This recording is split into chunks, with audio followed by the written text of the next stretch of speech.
जय श्री राम दोस्तों। आज हम कल से आगे की राम कथा पर चर्चा करेंगे। कल हमने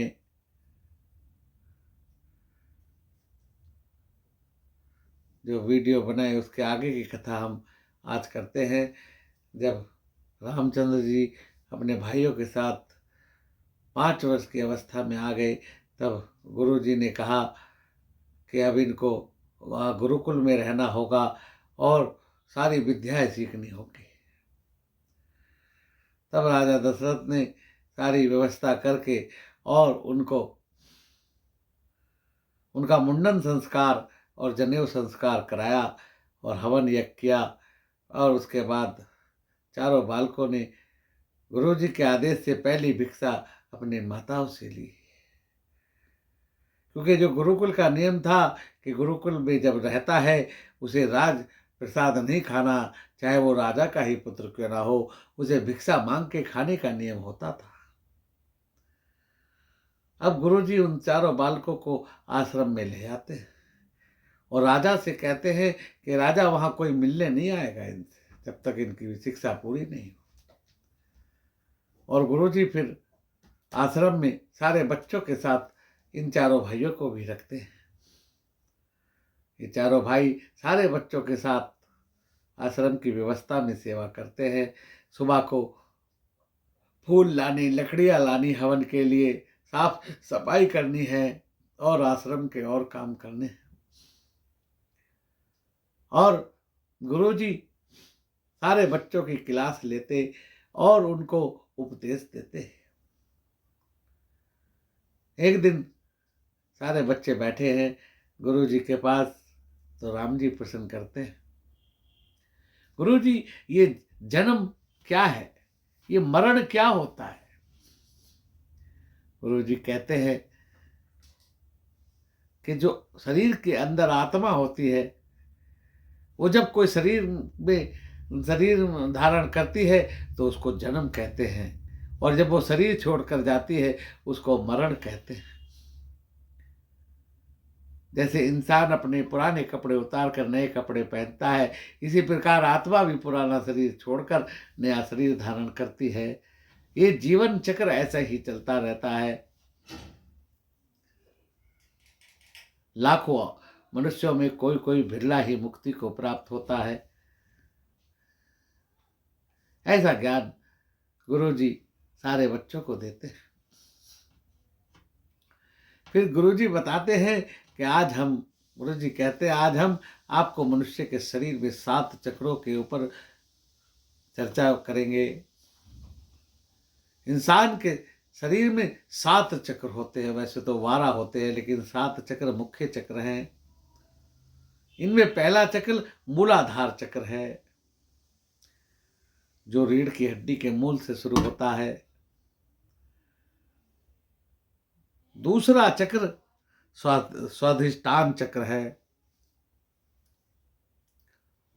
जो जनेंद्रिय के बैक साइड में होता है। तीसरा चक्र मणिपुर चक्र है, जो नाभि केंद्र में होता है। इसके ऊपर अनाहत चक्र होता है, जो दिल के पास होता है। इसके ऊपर विशुद्धि चक्र होता है, जो यहाँ गले में होता है। इसके ऊपर फिर आज्ञा चक्र होता है, जहाँ हम ये तिलक लगाते हैं। तिलक लगाने से आज्ञा चक्र जागृत होता है। और सबसे आखिर में सहस्त्रसार चक्र होता है, जो हमारी यहाँ पर होता है।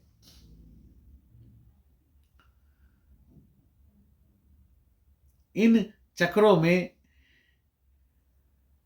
जो हमारी शरीर के अंदर हमारी जो शक्ति है, एक शक्ति मूलाधार केंद्र में सोई रहती है। यदि हम उस शक्ति को जागृत करते हैं, जो आदमी जितने चक्रों को जागृत कर लेता है उसकी उतनी ही आभा बढ़ जाती है, उसकी उतनी ही उसकी वाणी में तेज आ जाता है।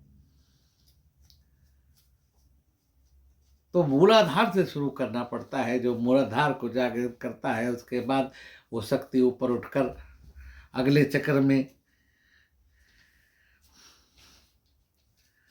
स्वाधिष्ठान चक्र में आ जाती है। और स्वाधिष्ठान चक्र पर जब आदमी ध्यान साधना करता है तब वो मणिपुर चक्र जागृत में आ जाती है। और मणिपुर चक्र जागृत करता है ध्यान लगाकर तो अनाहत चक्र में आती है। और अनाहत चक्र जागृत कर लेता है तो विशुद्धि चक्र में आ जाती है। और विशुद्धि चक्र जब जागृत करता है तो आज्ञा चक्र पर उसके बाद आ जाती है। और आज्ञा चक्र को जब जागृत कर लेता है तो वो मनुष्य जिसका आज्ञा चक्र जागृत हुआ है उसकी जिह्वा से जो भी कुछ वाक्य निकलता है वो पूरा सिद्ध हो जाता है। कहते हैं ना, कोई सिद्ध महात्मा ने वो कह दिया कि वही जा तेरा ये काम हो गया, आज्ञा दे दी, इसका मतलब उसका आज्ञा चक्र उन्होंने अपना जागृत किया हुआ है। और जो इसके बाद मूलाधार उसके बाद सहस्त्रसार चक्र जागृत कर लेता है वो सीधा मुक्ति को प्राप्त होता है। तो आज हमने इन चक्रों की व्याख्या की है और गुरुजी से सारे बालकों ने बहुत ज्ञान प्राप्त किया है। और रामचंद्र जी ने अपने चारों भाइयों के साथ बहुत ज्ञान प्राप्त किया है। और अब ये यौवन अवस्था में आ गए हैं, चारों भाई जवान हो गए हैं, उनकी शिक्षा भी पूर्ण हो गई है। चारों वेदों का ज्ञान, शास्त्रों का ज्ञान प्रभु ने प्राप्त कर लिया है। और अब गुरुजी इनको वापस इनके महलों में छोड़ने जाते हैं और राजा जी से कहते हैं कि राजा दशरथ, मैंने इनको अपनी पूरी विद्या इनको सिखा दी है, पूरी विद्या का ज्ञान इनको दे दिया है। ये जीवन में कभी किसी प्रकार का दुखी नहीं होंगे, चाहे कैसी भी परिस्थिति हो ये उसका डटकर मुकाबला करेंगे। ये तप के आए हैं, गुरुकुल में तपाया गया है इनको। और इसके आगे की कथा कल करेंगे। जय सिया राम। भाई और दोस्तों, आज की वीडियो पसंद आए तो लाइक शेयर करना, सब्सक्राइब करना। भगवान राम सबका मंगल करे। जय श्री राम।